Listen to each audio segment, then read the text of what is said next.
ধূসর থমকে দাঁড়ালো চৌকাঠে। পিউ দৃষ্টি সরাতে গিয়েও বিষয়টা দেখে তাকালো ফের। সেকেন্ডে কম সময় অমন থেমে রইল সে। লম্বা কদমে দরজা ছাড়ল পরপর। পিউ ভেংচি কাটে। ধূসর কথাটা ব্যঙ্গ করে আওড়ায়। তোকে যে আমার ঘরে আশেপাশে না দেখি, এমনভাবে যেন হিরেতে মোড়া ওই ঘর গেলাম না। দুদিন পর যে ঘর এমনিতেই আমার হবে, সে ঘরে এখন না গেলেই বয়ে গেছে। পিউ শব্দ করে চেয়ার ছাড়ল। দপদপে জ্বলন্ত রাগ নিয়ে ধুমধাপ পা ফেলে চলল সাদিপের কামরায়। এই লোকটার আরেক নাম জ্বালাতন। যার মা আছে, এতগুলো চাচি আছে, তার কাজের জন্যই ওকে কেন চাই? বিকেল 5টা বাজে। শীতের প্রকটে প্রকৃতিতে সূর্যর নরম তেজ। একটু পরই সন্ধ্যে নামার ভাব কুয়াশা ছড়িয়েছে। আজ ঠিক 7 দিন পর বাড়ি ফিরলে আমজাদ। এই নিয়ে সকাল থেকে হইচই বেঁধেছে নিবাসে। প্রত্যেকের অপেক্ষা তার আগমনের। ছেলেমেয়েরা অধিক আগ্রহ পথ চেয়ে বসেছে। আমজাদের বাড়িতে ঢুকতে মাগরিব গড়ালো। আজানের পর হাজির হলেন তিনি। সাথে সবার জন্য চিটাগাং থেকে 2 হাত ভরা জিনিসপত্র এনেছে। এই বিশাল বসতে মূল কর্তা আমজাদ শিকদার, যার ভয়ে তটস্থ থাকে বাকি 3 ভাই এবং ছেলে মেয়ে। ভদ্রলোকের অনুমতি ব্যতীত বাড়ির বাইরে পা রাখার নিয়ম নেই। প্রত্যেকে ওনাকে সম্মান করে, শ্রদ্ধা করে। ভাইয়েরা মান্য করে চোখ বুজে।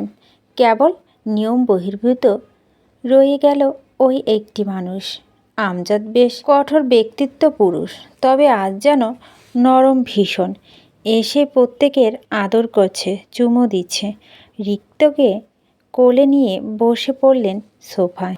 পিউর বাবার পাশ ঘেঁষে বসে, তার 2 হাত ভর্তি পকেটে। সামনে আরও টেবিল ভরা জিনিসপত্র, বসার ঘর ঘিরে সকলে। আমজাদ সানন্দে যারটা বুঝিয়ে দিচ্ছেন তাকে। সাদিপ অফিস থেকে তাড়াতাড়ি ফিরল আজ। আলতাফ, আনিস ওরাও এসেছে আরও আগে। বড় ভাইয়ের ফেরার নামে উৎসবের আরেক রূপ। সাদিপ এক কাঠি উপরে গিয়ে এসে বড় চাচার পা ছুঁয়ে সালাম করল। অমায়িক হেসে শুধালো, কেমন আছেন চাচ্চু? শরীর ভালো আছে? এমন শ্রদ্ধা ভদ্রতা সাধুবাদে পুলকিত হলেন আমজাদ। ওর কাজ ছুঁয়ে বলেন, খুব ভালো আছি বাবা। এতদিন পর তোদের সবাইকে দেখলাম। ভালো না থেকে পারি? তা তো অফিসের কি খবর? কাজ বাজ হচ্ছে কেমন? চাপ হচ্ছে না? না না, সামলে নিচ্ছি আমি। বলতে বলতে সাদিপ পিউর দিকে চাইল। মুখের কাছে হাত এনে ইশারায় বোঝালো পানি দিতে। পিউ বাধ্যর ন্যায় পানি আনতে যায়। এটা রোজগার চাকরি তার। বসার ঘরে যখন আড্ডায় জমজমাট গল্প মজে গেল এক একজন। আমজাদের দীর্ঘ জার্নির শ্রান্তিবোধ উবে গেল যেন। মিনা, রুবাইয়াদা 1000 বার বলেন আগে একটু বিশ্রাম করেন, গল্প না হয় পরে হতো, কিন্তু শোনানো গেল না ওনাকে। আসর ছেড়ে তিনি কেন কেউকে উঠান না। সুমনা চা বানিয়ে নিয়ে এলো। কথার এক ফাঁকে আমজাদ হঠাৎই প্রশ্ন ছুড়লেন, তোর ছেলে কোথায় আলতাফ? ব্যাস, ভদ্রলোকের হাসাহাসি মুখখানি দপ করে নিভে গেল। শান্তশিষ্ট মানুষটা একবার স্ত্রীর দিকে তাকালো। সে কি সহনীয় চোখে চেয়ে। ছেলের সঠিক হদিস তার কেউ জানে না, বুঝে নিলেন আমজাদ। দুদিকে মাথা নেড়ে আক্ষেপ সমেত বললেন, ওকে নিয়ে আর কোনো আশা আলো একদমই দেখছি না আমি। পিউরের মুখটা এত বিরক্ততে তেতো হয়ে আসে। ধূসরের ভবিষ্যৎ নিয়ে এখন যে এক দফা আলোচনা চলবে তা নিশ্চিত। এসব শুনতে ওর ভালো লাগে না। বাবা চাচুরা লোকটাকে নিয়ে সামান্য কটুবাক্য বললেও তার বুক ভরে যায়। সবাই কেন এমন করে? ধূসর ভাই তো বসে বসে খাচ্ছে না, ঘুরে ফিরে বাপের টাকা নষ্ট করছে না, চলছে সম্পূর্ণ নিজের খরচে। তাহলে ওনার মত চলতেই দিলে কি করে? আর সব থেকে বড় কথা এই যে সে ওর বউ হবে। সে তো সবটা জেনে নিচ্ছে, তাহলে বাকিরা ওরকম করে কেন?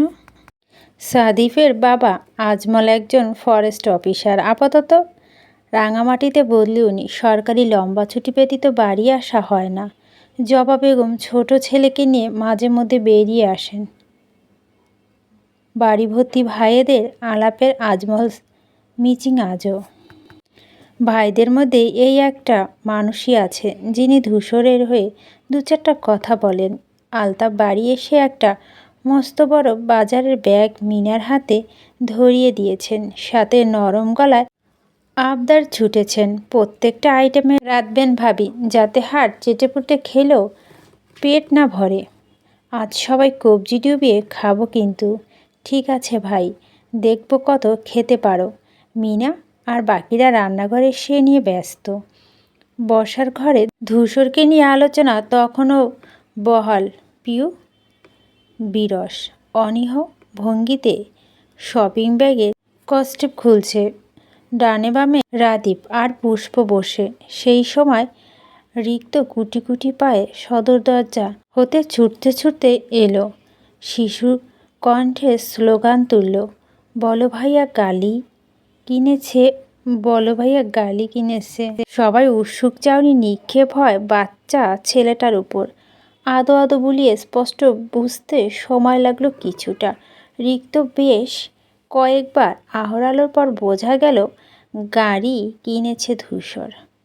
কথাখানা শুনতেই দাঁড়িয়ে পড়ল পিউ। মিনারা রান্নাঘর ছেড়ে বেরিয়ে এলো। এসতো এগোলেন বাড়ির বাইরে। পিউরের সব এলোমেলো লাগ।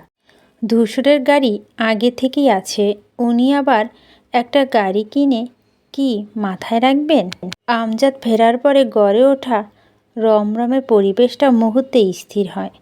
প্রত্যেকে এগুলো গেটের দিকে। পিউ এসে এক প্রকার ঝুলে পড়ে দরজায়। ধূসর দাঁড়িয়ে, পাশে একটা অচেনা লোক, তার বাড়ির দারোয়ান। তিনজনের মাঝখানে ঠেস দিয়ে দাঁড় করিয়ে একটা চকচকে কালো রঙের বাইক। দারোয়ান হা হুতাশ করছেন কিছু নিয়ে, দুদিকে মাথা নেড়ে বিড়বিড় করছেন ক্রমশ। রুবায়দা অবাক হয়ে বলেন, কী রে ধূসর, হঠাৎ বাইক কিনলি যে? তার আগে দারোয়ান আহাজারি করে বলেন, আপনার পোলা পাগল হইয়া গেছে আম্মা, না হইলে কেউ গাড়ি বেইসা হুন্ডা কেনে কন। পিউ তাজ্জব বনে চাইল। একই রকম বিস্মিত বাকিরা, অথচ নিরুৎসাহিত মানুষটা বাইকের হেলমেট হাতে নিয়ে নেড়েচেড়ে দেখছে। এত বিমূর্তি দৃষ্টি একটুও প্রভাব ফেলেনি তার উপরে। জবা বেগম বললেন, ও মা, সে কি কথা, গাড়ি কেন বেচেছিস? কত শখ করে কিনেছিলি? ধূসর কারো দিকে দেখল না, হেলমেট হাতে কপাল গুছিয়ে রেখে বলল, আজকাল গাড়ি থেকে বাইক ভালো লাগছে তাই। সম্পূর্ণ নিস্তব্ধ বাড়ি, অথচ সবার ঘর ভর্তি মানুষ। সামান্যতম জায়গা হয়তো ফাঁকা। রাত প্রায় 10টা বাজে। এক ঘরে মানুষের মধ্যে গম্ভীর চোখ মুখ নিয়ে বসে আছে শিকদার বাড়ির 3 কর্তা। তাদের ঠোঁট বিন্দুমাত্র হাসি দেখা নেই। আলতাফ শিকদার ভাবভঙ্গি হতাশ বিধ্বস্ত। মানুষ হিসাবে আমজাদ ঠিক যতটাই গরম, ধূসরের বাবা ঠিক ততটাই নরম আর শান্ত গোছের ছেলে। এক একটি কাজে তার আক্ষেপ নিরন্তর। উনি সবচেয়ে বেশি ভয়ে থাকেন পুত্র নিয়ে ভাইদের কটু কথা শোনা। কাঠগড়ায় ধূসর ভাই যেহেতু আর অযৌক্তিক বিচার কাজও চলছে তার ঘটনা অনাকাঙ্ক্ষিত কাজটি নিয়ে। ধূসরের পিওর ডার্ক মেরুন রঙের গাড়িটি বিক্রিতে আহাজারি সবাই, এমনকি পিউরে সমান মন খারাপ। কেন ধূসর গাড়িটা বেচে দিল সে নিজেও বুঝতে পারছে না। তার প্রিয় রঙের মেরুন, সাথে তার ধূসর ভাইয়ের গাড়িও মেরুন। অতীব পছন্দ এই গাড়িটি ধূসর ভাই এইভাবে বেচে দেবে, ব্যাপারটা মোটেও খুশি হওয়ার মতো কিছু না। বসার ঘরে এক কোণায় ঠোঁট উল্টে দাঁড়িয়ে পিউ। ওড়নার কোণাটা আঙ্গুল পেঁচাতে পেঁচাতে একবার তাকালো ধূসরের দিকে। আশ্চর্য বিষয় হলো এই যে ও এমন একটা কাণ্ড ঘটালো, অথচ বিন্দুমাত্র হেলদোল দেখা যাচ্ছে না। কি নিরুদ্বেগ গা ঝাড়া ভাবভঙ্গি। পিউ মুখ ভেঙ্গাচ্ছে। কি দরকার ছিল গাড়িটা বেচার? এতক্ষণে রাশভারী পরিবেশটি রেশ কাটালেন আমজাদ। হাস্যহীন কণ্ঠে বললেন, আমাকে একটা কথা পরিষ্কার করে বোঝাবে ধূসর। ধূসরের আঙ্গুলের মাথায় বাইকের চাবি ছিল, এতক্ষণ ধরে টুং টুং করছিল সেটা নিয়ে। তাকালো এইবার। তিনি বলেন, গাড়ি বিক্রি কেন করলে?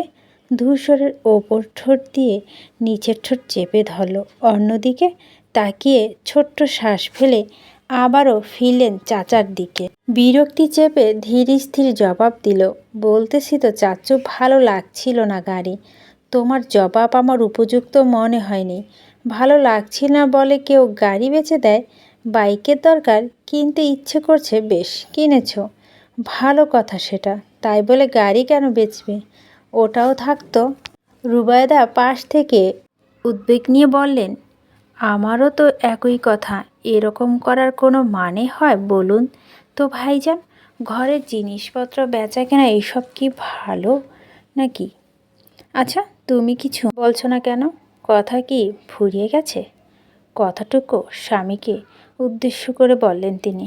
আলতাফ ফোঁস করে নিঃশ্বাস ফেলে বড় দুঃখ নিয়ে বললেন, কি বলবো? তোমার ছেলে কি আমার কথা শোনে? রুবায়দা তৎক্ষণাৎ জ্বলে উঠে বললেন, এখন আমার ছেলে বলছো কেন? যখন স্কুল কলেজের রেজাল্ট কার্ড দেখতে, তখন তো সারা বাড়ি নাচতে নাচতে বলে বেড়াতে, আমার ছেলে, আমার ছেলে। ভালো কিছু করলে ছেলে তোমার, আর তোমার মনপুতো কাজ না হলে ছেলে হয়ে যায় আমার, তাই না? আলতাফ মুখ দিয়ে বর্গীয় শব্দ করলেন।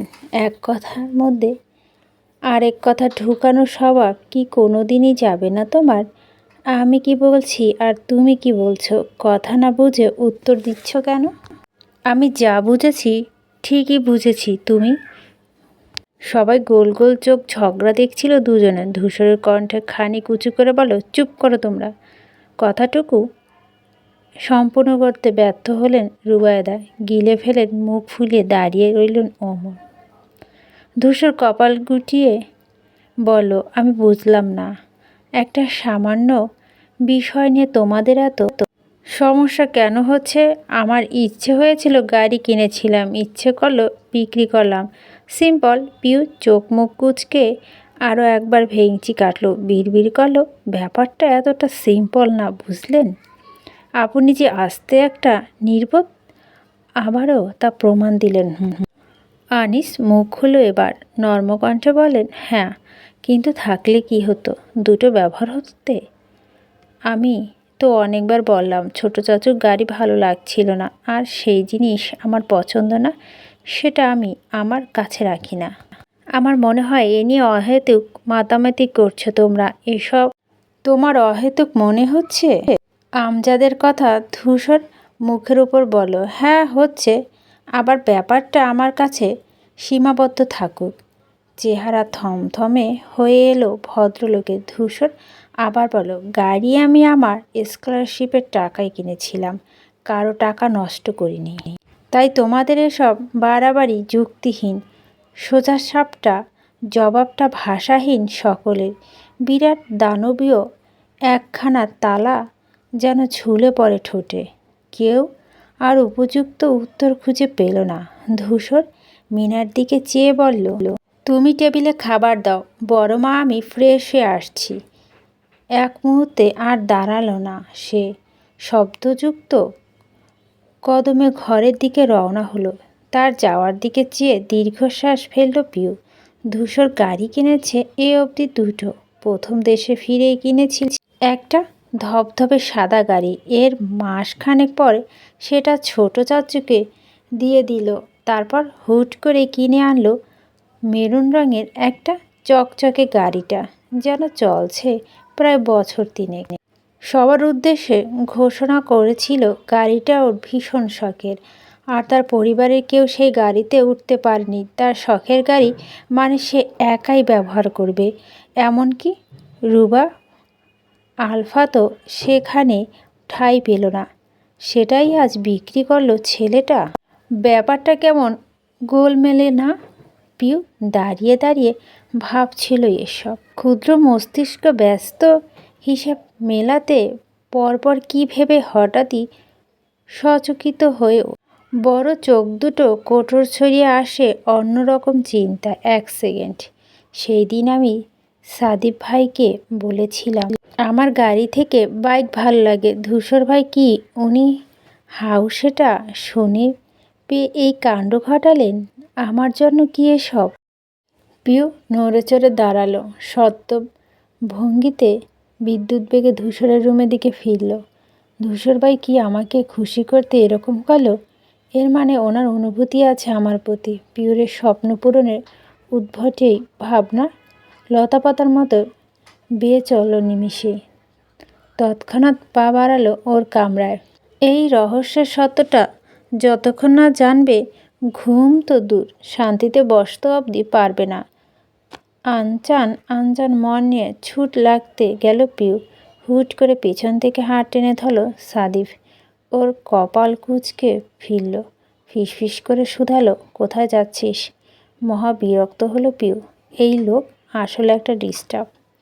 ও যাচ্ছে জীবনের সবচেয়ে গুরুত্বপূর্ণ আর মূল্যবান একটা কাজে, অথচ ব্যাটা ঠিক ব্যাগরাটা দিয়ে দিল।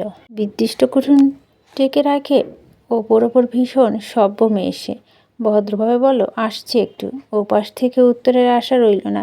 নিজের সাহিবকে হাতখানা ছাড়িয়ে দূরত্ব পায়ে উঠে গেল সিঁড়িতে। ঝড়ের বেগে ধূসরের ঘরের সামনে হাজির হলো পিউ। দরজা চাপানো ও আস্তে করে মাথা নামিয়ে উকি দেয়। ভেতরটা দেখে আবহাওয়া বোঝার চেষ্টা চালায়। কি করছেন উনি?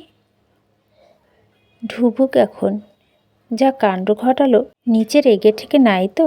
পিউরের বিভ্রান্তির মধ্যেই ভেতর থেকে ছুটল একটা হিমহিম আওয়াজ। অভদ্র মতো উকি না মেরে ভিতরে ঢোক। পিউ চমকে ওঠে, গোল চোখ চায়, পরপর বুকে হাত দিয়ে জোরে নিঃশ্বাস